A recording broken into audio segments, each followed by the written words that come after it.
Hello, everybody, and welcome back to the Off-Farm Income Podcast. Hey, thank you so much for joining us here on our YouTube channel for episode number 965. Well, today we are going to be exploring all the different possibilities that the FFA provides. I am such a fan of this organization, but then I continue to do interview after interview after interview and find out new opportunities for students and new ways that the FFA puts their students ahead of other students throughout the United States. Today we're speaking with Megan Clark, and she is coming to us from DeWitt High School in DeWitt, Iowa.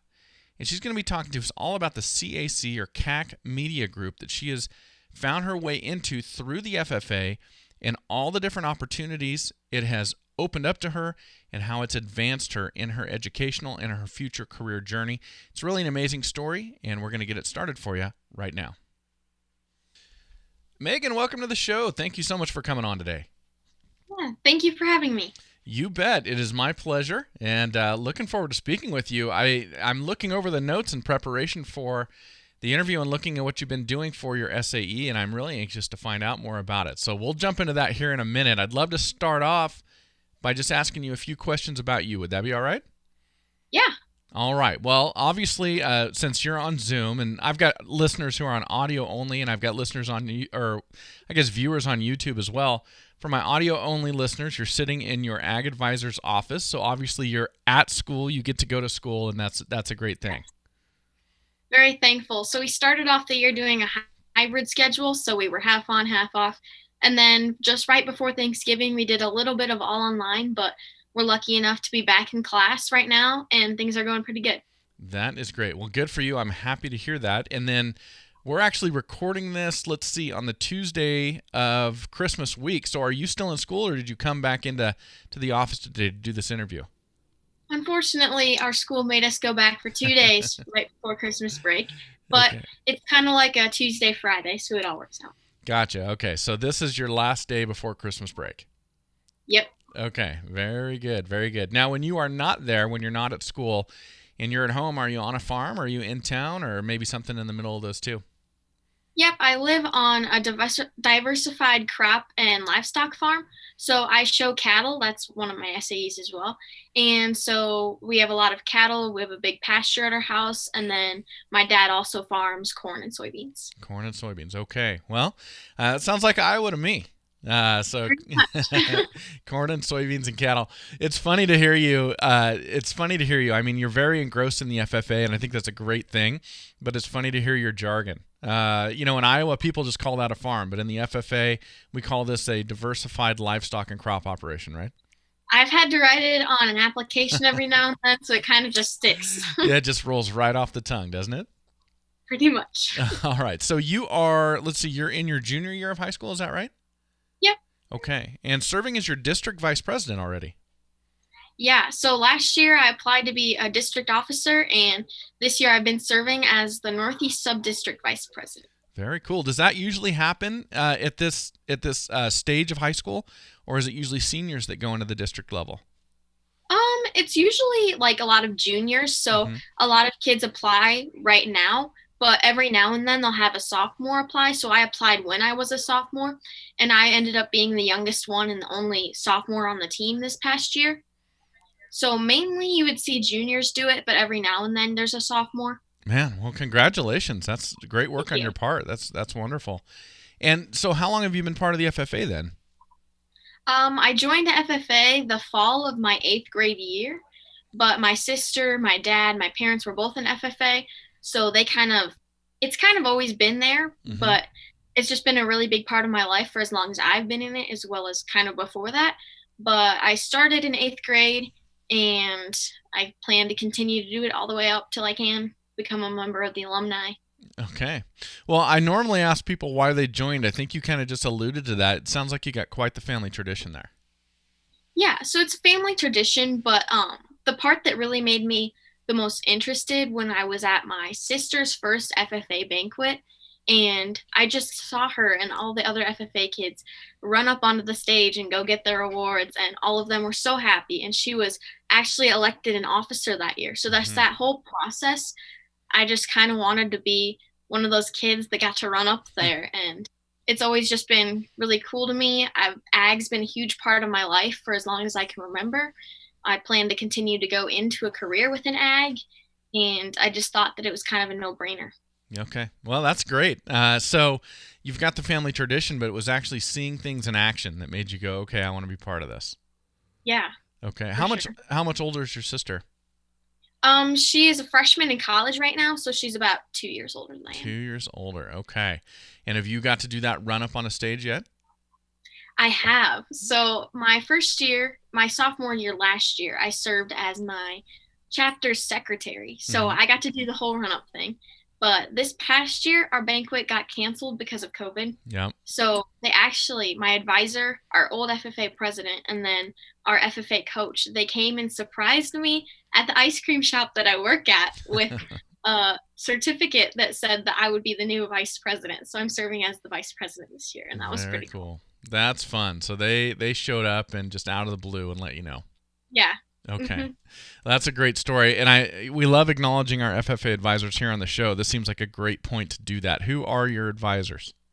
Yeah, so my ag teacher and advisor is Amy Grants, and then our FFA coach is Jenna Stevens. She helps me within my SAE. She's kind of like my CAC media group. That's my SAE. She's like the supervisor of that, I guess you could say, but they're Mm-hmm. both my advisors technically, and they both do a lot within our FFA chapter.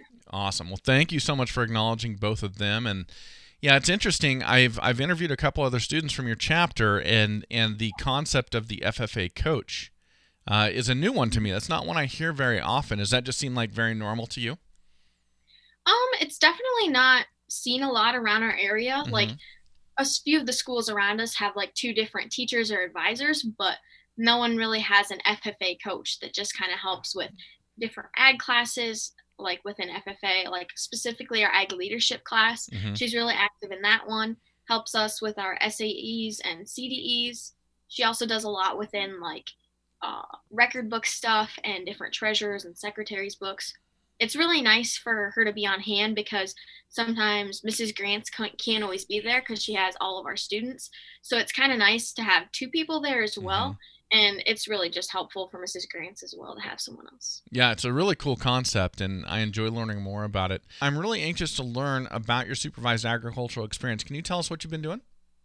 Yeah, so I actually have two different SAEs. My first one that I started my eighth grade year was my production entrepreneurship SAE. So, like I said, I've shown cattle my home well, since I was in fourth grade.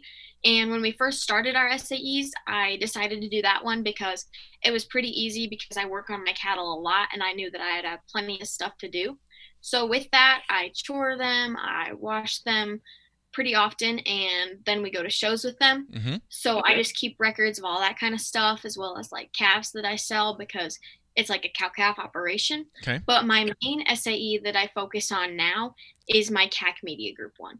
So with that one, I'm a part of a team of high school girls. A few of them are from a different school, but there's about 4 or 5 of us. I guess we have one boy now. But we do a lot of different traveling and do conference media work, like taking pictures, speaking to the speakers that are at these events and write articles about them. We also do a lot of different stuff within our website. Our website is currentagconcerns.com. We have different articles on it, things that we'll have coming up. But mainly within that one, it's a way that we students can build our resumes as well as kind of figure out what we want to do. So with that, I have a lot of different experience talking to upper people, people who are way above like high school grade level, pay level, I would say. Uh-huh. Like we've spoken to a lot of the different senators. This year, we actually started something really cool.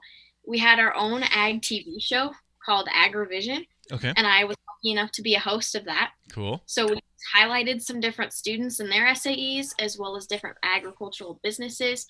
And with it, we just do a lot of different media work, and it's kind of shown me that I really, really like agricultural media, Mm-hmm. and it's probably something that I'll be going into when I get older with a career in ag communications. Very cool. Okay, I want to know more about this. So, CAC stands for Current Ag Concerns. Do I have that part right?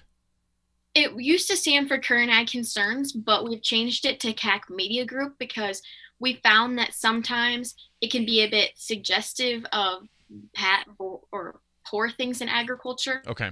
with the concerns part of things. So Mm-hmm. it's just CAC Media Group now. Okay. Okay. Very interesting. So you went straight to the acronym and kind of took the long form out of it. That's actually really similar to the transition the FFA made, right? Yeah, very Yeah. similar. Okay. So when was this formed? Like, are you part of the forming of CAC Media, or has this been around a while and then you, I guess, applied and joined it? How did that work? Yeah, so the CAC Media Group has been around for about 6 years now. I wasn't on the original team. The original team consisted of 4 members from a completely different school, Mm-hmm. but my FFA coach, Jenna Stevens, she's kind of the leader of it, like I said. Okay. And there was a trip that they took to Denver in the beginning of 2019. They went to the National Western Stock Show. Mm-hmm. And one of the members on the CAC Media Group couldn't go. But since I was a very active FFA member and I did a lot of stuff, Jenna contacted me and asked if I would want to fill in her spot for that trip. And I thought it sounded like a wonderful opportunity. So I said yes. And from there, I wrote some articles, did some different interviews with them. And when it came time for open applications in the spring, I applied for it. And then I became one of the new members of the third go around of the CAC Media Group because some of them filtered in from Mm-hmm. graduation and things. So it all started as a fill in, and I just decided to maybe try it out, see what happened. And now it's gotten me leaps and bounds. It's one of my biggest activities that I do, and it's made me be a better speaker. I know how to talk to people, write Mm-hmm. articles. I've learned a lot from it. That's really interesting, and it brings up a good point. I heard this said a while years ago, and I've really liked this. And so, when people talk about luck, it would be very easy for somebody to look at you doing this and go, "Well, you just got lucky. This person wasn't available to go, and they needed to fill in, and they asked you, and you got lucky." But it's more than that. I love the saying that luck is when opportunity meets preparation. And of course, the opportunity that could be serendipitous, whatever. The opportunity came up, but you were there. You were very active. You had obviously developed enough of a reputation, enough of a work ethic, or whatever that may be in the FFA. That was your preparation. And then your FFA coach recognized that and said, "Man, this is the person that I would like to have fill in on this trip." And so it sounds to me like that was extremely fortuitous, but you're making the most of the opportunity. Yeah, so I guess I could say that I'm lucky, but also I could say that I've kind of worked hard for the things I have, and Mm-hmm. there was applications, so anyone could have applied for it. I was just one of the people that did and got selected for it. So I guess I'm lucky that they couldn't go, but also I know that without being as active as I was in FFA and interested, it wouldn't have happened. And as people a lot of times want to ascribe the word luck to, like, you say someone's going to spin a wheel and the number 20 is going to come up and the number 20 comes up. It's just blind luck. There's nothing to it. But that's not the case. The case is, yes, you happen to be in the right place at the right time, but with the right preparation that allowed you to take advantage of that. And I think that's the other part to luck. And I like that part of your story, that you'd been so active that she looked over at you and said, "Why don't you come? You can be a part of this because we know you'll do a good job." And I think that's the other part. That's the component that people don't look at when it comes to this term luck. So I like that story. I think it's great. Thank you. You bet. So you jumped in, and so after you did this initial trip where you were the fill-in, you still had to go through the application process and everything to be part of this. Is that right? Yep.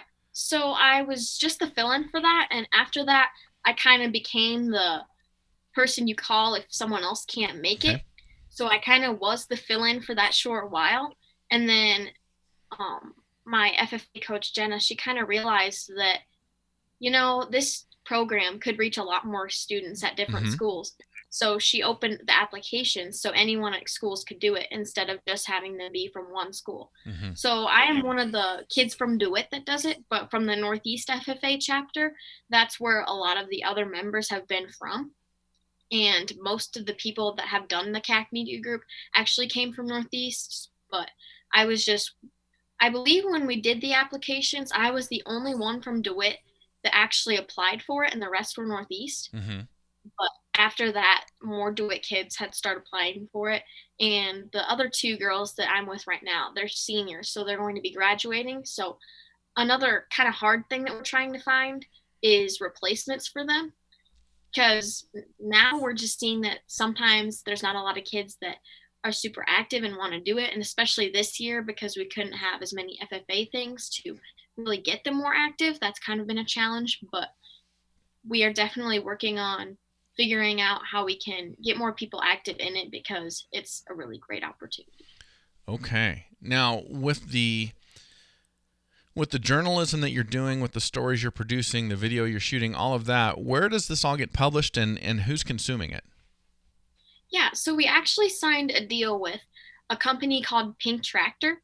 So they're a company that has a lot of different things about empowering women in ag, but also just farming, and not necessarily farming, I guess, but just ag in general. They Mm-hmm. do a lot of things with that within media.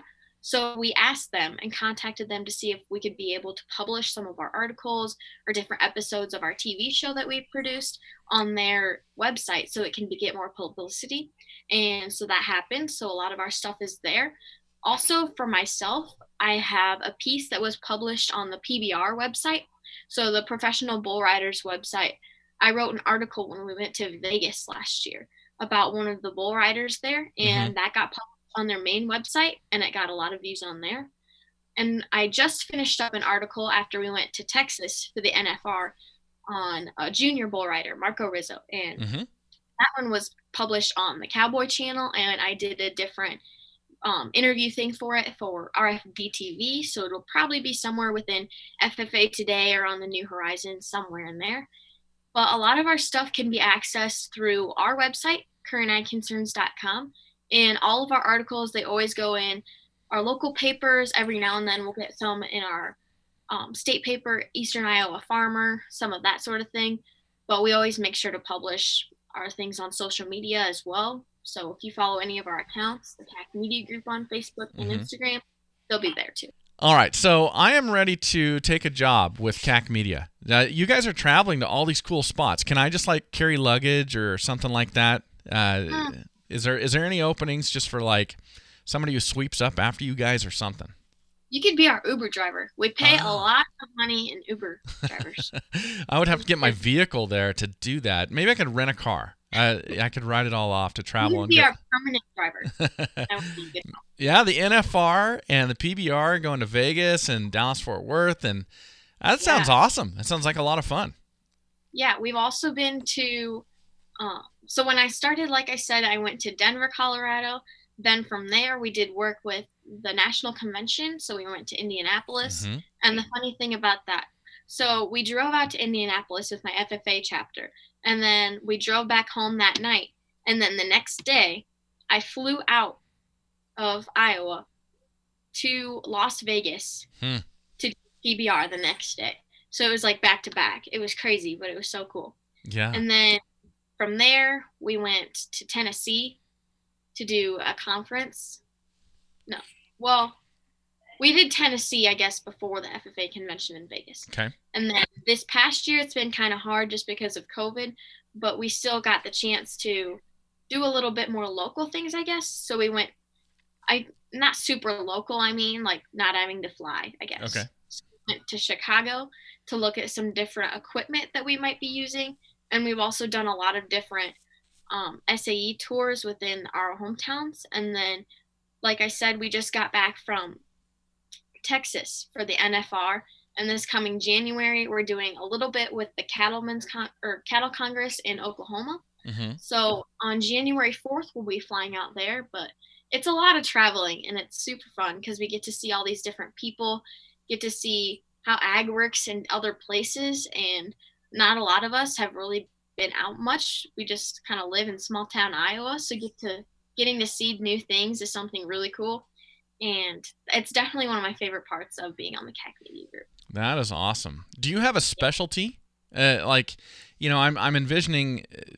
Well, let's ask that first. So, do you have a specialty? Is there something you specialize in as part of this media group?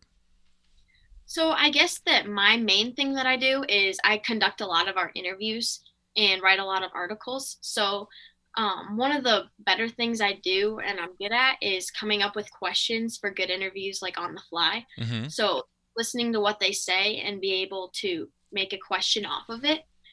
So we also have a photographer within the CAC Media Group. So she does all of our photography for the most part. Okay. And then we also have one that writes a lot of articles. She has a weekly column. But I would say that mine is more interview side as well as shooting video and the writing articles part. Okay, and that's what I was going to ask you about. If everybody kind of knows how to operate all the different equipment, or you have a specialist for running cameras, a specialist for video cameras, all that type of thing. So it sounds to me like you've kind of got your specialty or your level, your area of expertise, but you're also cross-trained in the other things that need to get done. Yeah, so we all know how to do all of them, but there's just certain ones of us or certain people who do some of the things better. Mm-hmm. So they Right. kind of lean more towards that. And then the other ones that know how to do like graphic design or like logo design. So they do a lot of that too. That's very cool. How does this get paid for?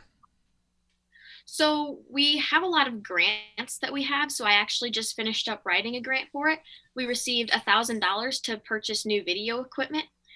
For the traveling and stuff, a lot of that comes out of the members' accounts. So we pay for like all of our travel and like expenses for the most part.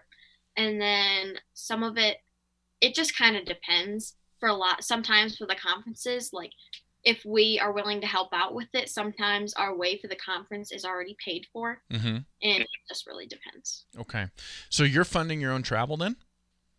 For the most part, yep. Okay, interesting.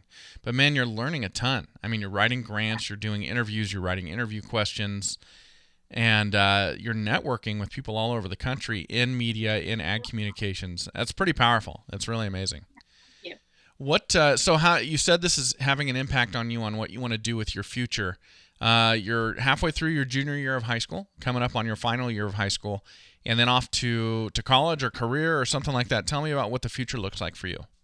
Yeah, so I plan on going into a career within ag marketing or ag communications. I'm unaware of where I want to go to college yet. Obviously, Iowa State has a really good program, so that's close. Mm-hmm. But I've also looked at, we're doing a tour at Oklahoma State this upcoming January. Mm-hmm. That's always kind of been high on my list for places I might want to check out. Just a place that has a really good ag reputation and program, because I know that ag is what I want to go into, so I don't really need to focus on schools that don't really have that for me. That is very cool, man. Good for you. I'm excited for you because it's a big world. There's a lot of opportunity, and you're gonna go into college. You're gonna be looking at internships and all these different things, and you're already gonna know people in the field, which is really amazing. It's really cool. Yeah, that is really, really cool. Well, let's do this. I want to wrap up the interview by asking your advice for other students that are coming behind you.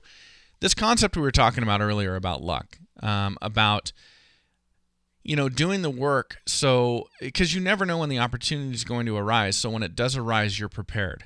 Talk a little bit about that. What drove you to the level that as a sophomore, somebody would look at you and go, "We want you to come with us and be our, help us out and fill in." Yeah, so I would say that if you want to go places in life, you have to have a hard work ethic and determination. So if you see other people getting these grand opportunities and getting to do these different things, don't think about, oh, they were just lucky and in the right place at the right time. Think about the things that they had to do before they got these opportunities in order to be able what they're doing. They had to work hard for that. They had to put in many hours of effort. They had to put in many hours of work just to get close to preparation to be ready to do these things. So I guess my piece of advice is to always strive for big things, and even though you might fail sometimes or you might not get that spot, to just keep trying and learn from it, because when we fail, we learn the most, I believe. And I think that coming from someone who has found success, even though I have failed, it just shows that it is possible. So even if you aren't succeeding right now, that doesn't necessarily mean that you won't be. It just means that you need to keep going and try harder next time and learn. Awesome. Great advice, Megan. Thank you so much for coming on today and sharing all this with us. Well, thank you for being here, everybody, and thank you to Megan Clark for coming on the Off-Farm Income Podcast today.